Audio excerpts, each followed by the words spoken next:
आता आपल्याला मच्छी फ्राय करून घ्यायची आहे। त्यासाठी रवा, तांदळाचा पीठ, मीठ, गरम मसाला, बेसन, हळद आणि तिखट मसाला हे सर्व एकत्र मिश्रण करून घ्यायचं। पहिले आपण मच्छीला पेस्ट बनवून घेतली आहे। कोकम, अद्रक आणि लसूण हे पूर्ण मच्छीला लावून घ्यायचे।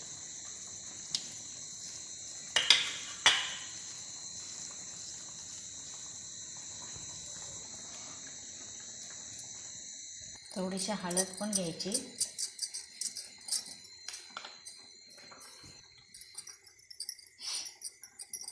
आणि थोडं मीठ घालून द्यायचं। मीठ, कोकम, अद्रक घातल्यामुळं मच्छी मध्ये मिक्स केल्याच्या नंतर चांगले मुरलं जातं मच्छीमध्ये आणि खायला टेस्ट वगैरे छान लागते।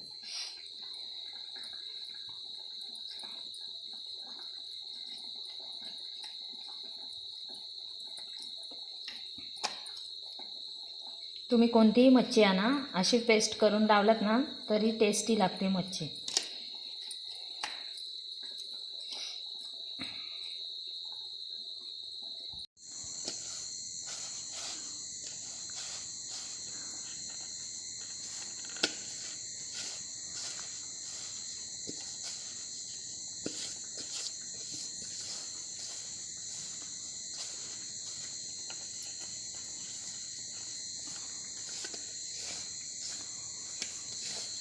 बाजूबाजूला सर्व मिश्रण आहे ते एकत्रित करून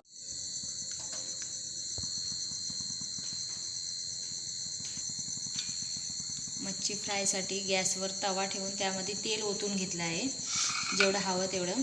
मला कढीपत्ता खूप आवडतो वास त्याचा, म्हणून मी त्या तेलामध्ये थोडं कढीपत्ता घालून घेत आहे।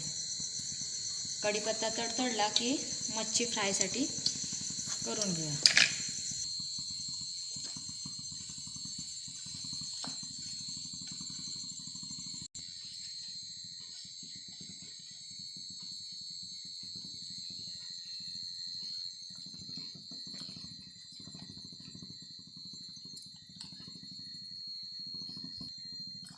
अशा पद्धतीने मच्छीच्या तुकड्या आहेत, त्यांना सर्व बाजूने हा जो मिश्रण रव्याचा तयार केला आहे मच्छीसाठी तो सर्वीकडे लावून घेऊया।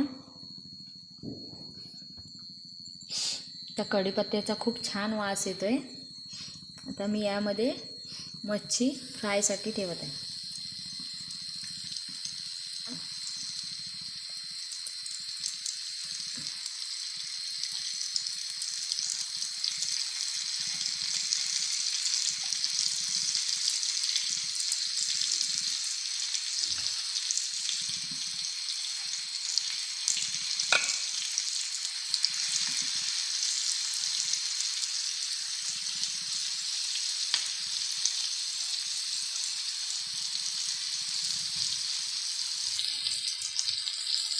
आता सर्व मच्छी तव्यावर फ्राय करण्यासाठी ठेवली आहे और थोड्या वेळाने 5 मिनिटांनी मच्छीला पलटून घ्यायची।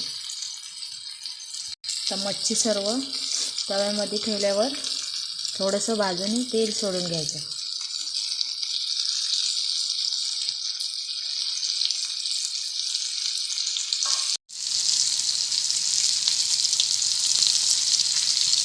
आता मच्छी 5 मिनिटं झालेली आहेत, आपण मच्छी पलटी करून घेऊया। एक बाजू शेकली, दुसरी बाजू शेकून घेऊया।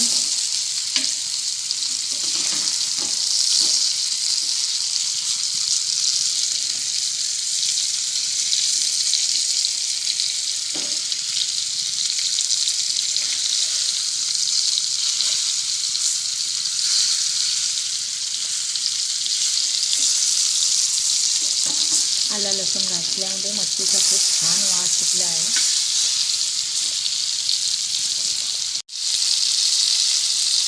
तर पलटी केल्याच्या नंतर परत एकदा थोडंसं तेल घालून घेऊ। थोडं तेल घातल्यामुळे मच्छी छान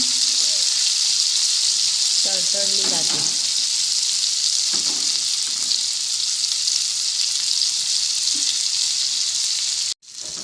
आता 2 वेळ पलटी करून घेतली आहे मच्छी आणि छान अशी बघा कुरीत झाली ती खायला खूप छान लागते. आता ही आपण मच्छी एका प्लेटमध्ये काढून घेऊ. याच्यावरती